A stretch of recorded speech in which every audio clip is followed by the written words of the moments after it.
ইতিমধ্যে তোমরা জেনেছো BPSC TRE 4.0 এর নোটিফিকেশন খুব শীঘ্র আসতে চলেছে এবং তার ডেটও আমরা তোমাদেরকে জানিয়েছি। এরপরে যে তোমাদের বিষয়টা সেটা হচ্ছে যোগ্যতা কি থাকবে, তুমি কি আদৌ পরীক্ষা দিতে পারবে, পরীক্ষার প্যাটার্ন কি হবে, এই সংক্রান্ত তোমরা অনেকে প্রশ্ন করেছো। Hello student, welcome to BSSC YouTube channel. এই চ্যানেলে অনেক অনেক স্বাগত।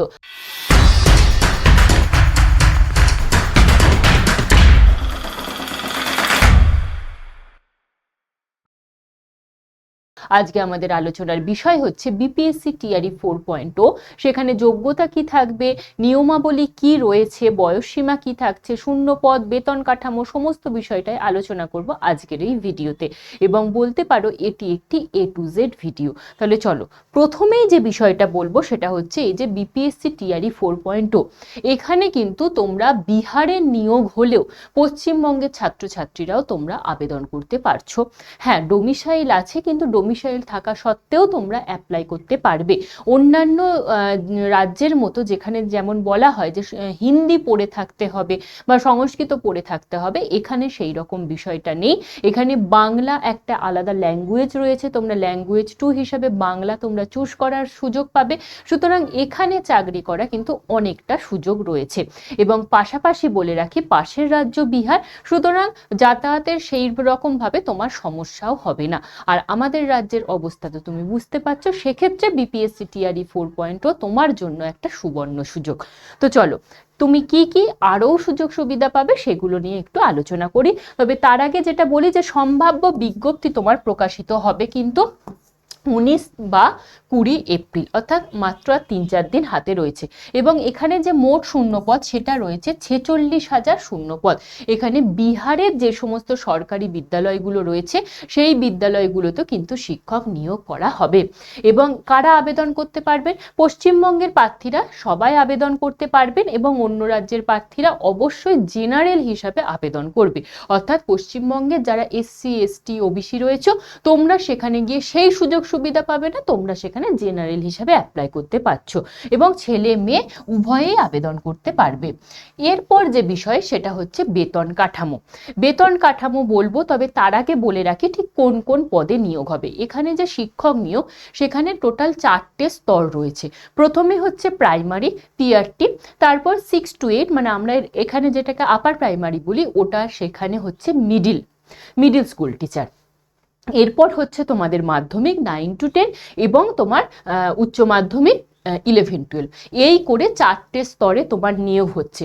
প্রাথমিকের ক্ষেত্রে অর্থাৎ ক্লাস 1 to 5 এর ক্ষেত্রে শূন্যপদ থাকছে 10,778টি। তাহলে বুঝতে পারছো শূন্যপদ বেশ কিন্তু ভালো। এবং বয়স সীমা থাকছে এক্ষেত্রে 37, এবং এটা ইউআরদের জন্য। এবং যেহেতু পশ্চিমবঙ্গের প্রার্থীরা এসসি এসটি বা ওবিসি সুযোগ সুবিধা পাবে না, তাই 37 বছরই কিন্তু আপার এজ লিমিট। এবং বেতন কাঠামো কি থাকবে? বেতন কাঠামো থাকবে হচ্ছে 25,000 টাকা প্রতি মাসে। এটা আমি বেসিক পে বললাম, এর সাথে বিভিন্ন অ্যালাউন্স যোগ হবে, অ্যালাউন্স যোগ হয়ে এই বেতন কাঠামো কিন্তু অনেকটা হাই যাবে। এরপরে ধাপ 6 to 8, যেটা হচ্ছে মিডিল স্কুল, আমরা যেটাকে আপার বলি ওটা, সেখানে হচ্ছে মিডিল স্কুল টিচার। সেখানে শূন্যপদ রয়েছে 8,583টি। বয়সসীমা 47 বছর বয়স পর্যন্ত আবেদন করতে পারবেন এবং বেতন কাঠামো এক্ষেত্রে থাকছে 28,000 টাকা। একইভাবে এটাও বেসিক পে, এর সাথে বিভিন্ন অ্যালাউন্স যোগ হচ্ছে। এরপরে যে তৃতীয় নম্বর ধাপ সেটা হচ্ছে মাধ্যমিক শিক্ষক, অর্থাৎ ক্লাস 9-10 এর জন্য। সেখানে শূন্যপদ রয়েছে 9,082টা এবং সেটা বিষয়ভিত্তিক হবে। বয়সসীমা এখানেও 37, বেতন কাঠামো থাকবে 31,000 টাকা প্রতি মাসে। এটা বেসিক পে, এর সাথে বিভিন্ন অ্যালাউন্স যোগ হচ্ছে। এরপর হচ্ছে লাস্ট হচ্ছে তোমাদের উচ্চ মাধ্যমিক বা পিজিটি 11-12 এর ক্ষেত্রে শূন্যপদ রয়েছে 16,774টা। বয়সসীমা হচ্ছে 37 এবং বেতন কাঠামো হচ্ছে 32,000 টাকা প্রতি মাসে বেসিক পে হিসাবে। এরপর চলো আমরা দেখে নিই যে তুমি যোগ্য কিনা, অর্থাৎ তোমার শিক্ষাগত যোগ্যতার বিষয়টা একটু দেখে নেব। প্রথমেই যেটা হচ্ছে প্রাইমারি শিক্ষক। প্রাইমারি শিক্ষকের ক্ষেত্রে যেমন নিয়ম থাকে এখানেও তাই, অর্থাৎ উচ্চ মাধ্যমিকে তোমাকে 50% পেতে হবে এবং তার সাথে 2 বছরের তোমার ডিএলএড থাকতে হবে। আর যারা 2002 সালের আগে পাশ করেছিলেন উচ্চ মাধ্যমিক তারা কিন্তু 45% নাম্বার থাকলে অ্যাপ্লাই করতে পারবেন।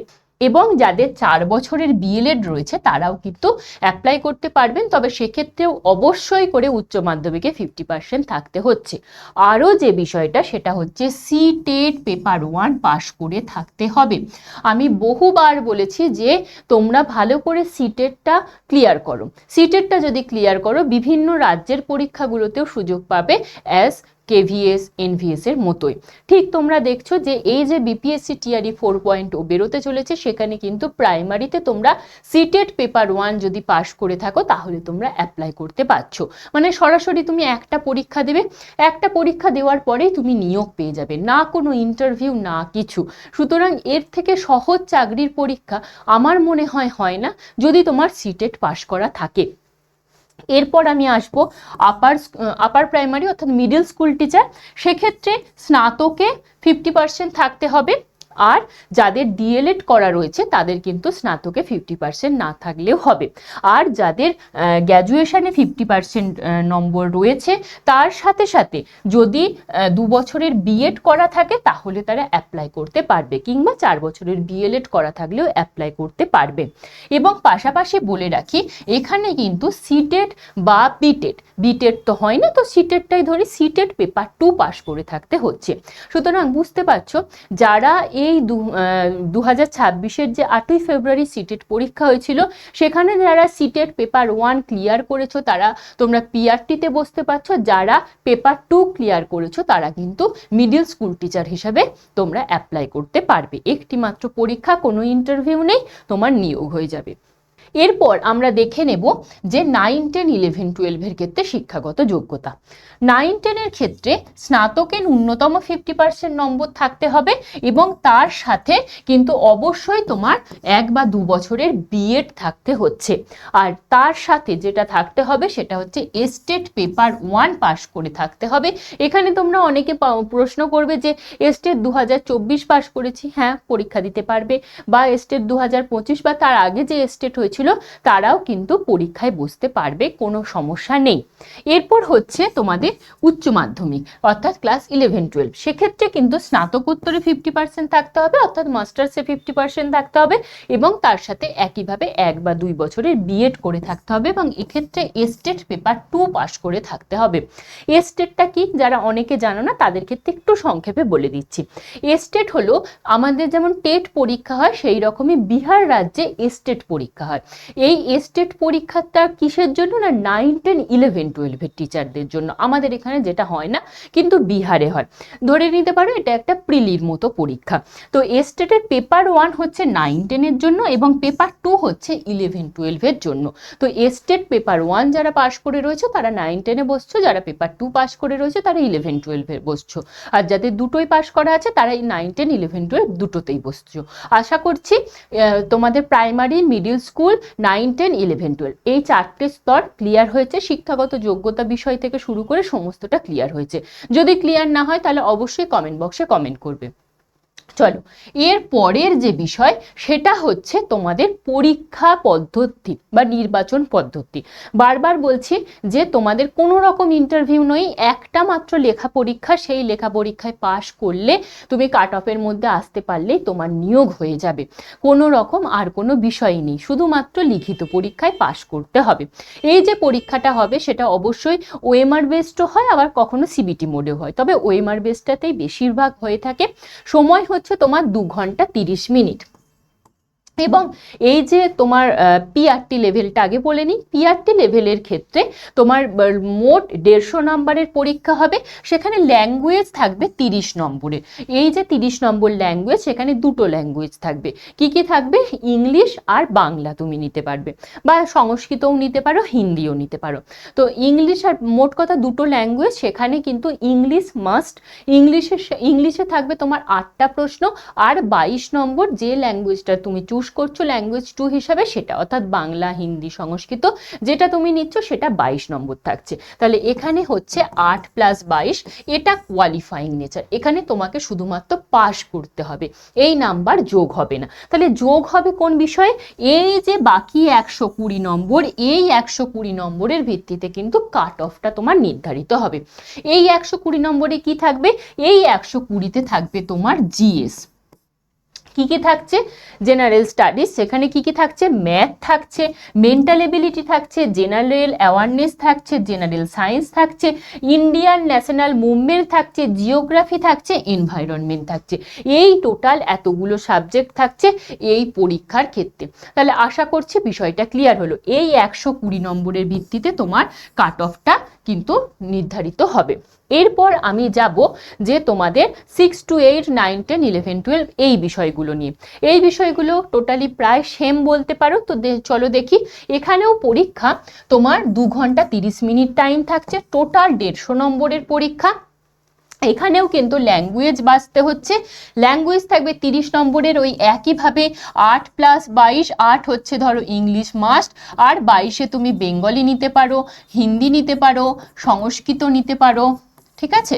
তো তুমি এই হচ্ছে তোমার বিষয়, এবং এটা অবশ্যই কোয়ালিফাইং নেচার, এখানে শুধুমাত্র তোমায় পাস করতে হচ্ছে। তারপর থাকছে জেনারেল স্টাডিজ। জেনারেল স্টাডিজে থাকবে তোমার 40 নম্বর। এই যে জেনারেল স্টাডিজ, এটাতে থাকবে 40 নম্বর। এখানে কি কি থাকছে? একইভাবে যেমন আমি প্রাইমারির ক্ষেত্রে বললাম, এটাতেও তাই। তো চলো দেখে নিই কি কি থাকছে না। Math, mental ability, general awareness, general science, Indian national movement, geography, environment, এই সাবজেক্টগুলো নিয়ে টোটাল তোমার 40 নাম্বারের একটা পরীক্ষা হচ্ছে জিএস। এই পরীক্ষার নাম্বার কিন্তু যোগ হবে। আর কি থাকবে? আর হচ্ছে 80 নম্বর তোমার সাবজেক্ট থাকবে। কি সাবজেক্ট না, তুমি 9, 10, 11, 12 এর ক্ষেত্রে যে বিষয়ে টিচার হতে চাও, বাংলার টিচার হতে চাইলে বাংলা, সংস্কৃতর টিচার হতে চাইলে সংস্কৃত, সেই বিষয়ে পরীক্ষা দিতে হবে। আর ক্লাস 6 to 8 এর জন্য কি বিষয় থাকবে? ম্যাথ অ্যান্ড সায়েন্স বা সোশ্যাল সায়েন্স বা ল্যাঙ্গুয়েজ। তুমি যদি ল্যাঙ্গুয়েজ টিচার হয় তাহলে ল্যাঙ্গুয়েজের পরীক্ষা দিচ্ছ, তুমি যদি সোশ্যাল সায়েন্সের টিচার হতে চাও তাহলে সোশ্যাল সায়েন্সের ওপর পরীক্ষা দিচ্ছ, তুমি যদি ম্যাথ অ্যান্ড সায়েন্সের টিচার হতে চাও তাহলে ম্যাথ অ্যান্ড সায়েন্সের 80 নম্বরের পরীক্ষা দিচ্ছ। আশা করছি এই পুরো পরীক্ষার বিষয়টা তোমাদের কাছে একদম ক্লিয়ার হলো। এরপরে আমার যে বিষয়টা বলার সেটা হচ্ছে কি কি ঠিক সুযোগটা তুমি পাবে। সেখানে বলি, সম্পূর্ণ অফলাইন পরীক্ষা, কম্পিউটার ভিত্তিক পরীক্ষা নয়, ওএমআর পেন পেপার মোডে পরীক্ষা হবে। কোনো রকম নেগেটিভ মার্কিং নেই। প্রশ্নপত্রের ভাষা অবশ্যই বিহারের যেহেতু পরীক্ষা, তাই হিন্দি আর ইংরেজিতে হবে, এবং শুধুমাত্র লিখিত পরীক্ষা, কোনো রকম ইন্টারভিউ নেই। এই একটা লেখা পরীক্ষায় পাশ করলে, কাট অফের মধ্যে আসতে পারলেই তুমি শিক্ষক হিসাবে তোমার স্বপ্ন পূরণ করতে পারবে। তাহলে বুঝতে পারছো বিষয়টা কতটা ক্লিয়ার কাট। আমাদের এখানকার মতো নয় যে ইন্টারভিউয়ে গোঁজামিল নাম্বার থেকে শুরু করে যা যা হয় তোমরা সকলে জানো। এখানে সেই রকম কোনো বিষয়ই নেই। তুমি লেখা পরীক্ষায় ভালো দাও, তোমার বেস্টটা তুমি দিয়ে আসো, চাকরি তোমার পাকা। তো চলো, এরপর যে বিষয় সেটা আমি বলবো যে কি কি নিয়ম এলো এবারে প্রথম যে নিয়ম সেটা হচ্ছে, আগেও বলেছি যে ফি প্রদানটা আগে করতে হবে, অর্থাৎ পেমেন্ট তুমি আগে করবে, তারপর তোমার ফর্ম আনলক হবে, তারপর তুমি ফর্ম ফিল আপ করতে পারবে। আর একটা হচ্ছে জেলা নির্বাচন করতে হবে। এই বিষয়টা নিয়ে আমি আর একটা বড় ভিডিও আনবো অবশ্যই করে, যে কিভাবে জেলা চুজ করবে, কোন কোন জেলাগুলোকে তুমি তোমার প্রায়োরিটি লিস্টে রাখবে, ঠিক কিভাবে সাজাবে। এই বিষয়ে একটা বিস্তারিত ভিডিও যদি তোমার চাই তাহলে অবশ্যই তুমি একটু কমেন্ট বক্সে কমেন্ট করো যে জেলা নিয়ে ভিডিও চাই ম্যাডাম, আমি সেই ভিডিও করে দেব। এবং এরপরে যে বিষয় সেটা হচ্ছে ওটিআর করতে হবে। ওটিআর ঠিক কিভাবে করতে চাও সেটা যদি জানতে চাও তাহলে একটু ওটিআর লিখে কমেন্ট করো, ওটিআর এর ভিডিও নিয়ে আসবো। এরপর আমি বলবো এই বিপিএসসি টিআরই 4.0 এর জন্য যদি তুমি ফ্রি ক্লাস চাও বা পরীক্ষা সম্পর্কিত কোনো কিছু জানতে চাও তাহলে আমাদের হোয়াটসঅ্যাপ গ্রুপ রয়েছে, সেই গ্রুপে তুমি অবশ্যই করে জয়েন হয়ে যাও। গ্রুপের লিঙ্ক তুমি দেখবে কমেন্ট বক্সে দেওয়া থাকবে, ডেসক্রিপশন বক্সে দেওয়া থাকবে, সেখান থেকে জয়েন হয়ে যেতে পারবে। এবং আমাদের তোমাদের জন্য যে বিপিএসসি টিআরই 4.0 এর যে ব্যাচ আনা হয়েছে সেখানে কিন্তু আমরা জেনারেল পেপারটা পড়াবো। জেনারেল পেপার মানে শুধু জেনারেল স্টাডিজটা নয়, তার সাথে ল্যাঙ্গুয়েজটাও পড়াচ্ছি। অর্থাৎ ল্যাঙ্গুয়েজের যে 22 আর টোটাল 30 নম্বর, এবং তোমার যে জেনারেল স্টাডিজের বাকি যে নাম্বার 40 নাম্বার সেটা পড়াচ্ছি। এই বিষয়টাই কিন্তু প্রাইমারি, আপার প্রাইমারি সবার ক্ষেত্রে। তো যারা প্রাইমারির জন্য প্রিপারেশন নিচ্ছ তারাও এই ব্যাচে জয়েন হতে পারো, যারা আপার প্রাইমারি, যারা 9, 10, 11, 12 সবাই এই ব্যাচে জয়েন হতে পারো। পাশাপাশি যাদের সংস্কৃত সাবজেক্টে যারা 11, 12-এ বসছো তাদের কিন্তু আলাদা করে সাবজেক্টের ক্লাসও হবে। তো পুরো বিষয়টা জানতে অবশ্যই আমাদের অ্যাপ ডাউনলোড করে নাও, সেই অ্যাপে গেলেই তোমরা এই পুরো বিষয়টা জেনে যাবে। এছাড়াও যদি কোনো ডাউট থাকে তাহলে আমার ফোন নাম্বার 9674431123, এই নাম্বারে বিপিএসসি লিখে তুমি মেসেজ করবে এবং সেই সংক্রান্ত আমি সম্পূর্ণ তথ্য তোমায় দিয়ে দেব। আর যারা অ্যাপ থেকে সরাসরি ভর্তি হয়ে যেতে চাইছো তারা আমার কুপন কোড YT106 অ্যাপ্লাই করলে পেয়ে যাবে কিন্তু স্পেশাল ডিসকাউন্ট। এই ছিল আজকের বিষয়। খুব ভালোভাবে প্রিপারেশন নাও, অবশেষে দীর্ঘদিন অপেক্ষার পর এবিপিএসসি টিআরই 4.0 আসছে এবং সেটাকে কিন্তু জোর কদমে ভালোভাবে নিজের বেস্টটা দাও। নিজের বেস্টটা যদি তুমি দিতে পারো না তাহলে ওই ডোমিসাইল নিয়ে অযথা চিন্তা করো না, কারণ এখানে কোনো ইন্টারভিউ নেই, কোনো বিষয় নেই। তুমি লিখিত পরীক্ষায় তোমার বেস্টটা দিয়ে আসতে পারলে তোমার চাকরি নিশ্চিত, এটুকুনি বলতে পারি। তো সবাইকে বলবো প্রিপারেশন খুব ভালোভাবে নাও, নিজেকে খুব ভালোভাবে বুস্ট আপ করো।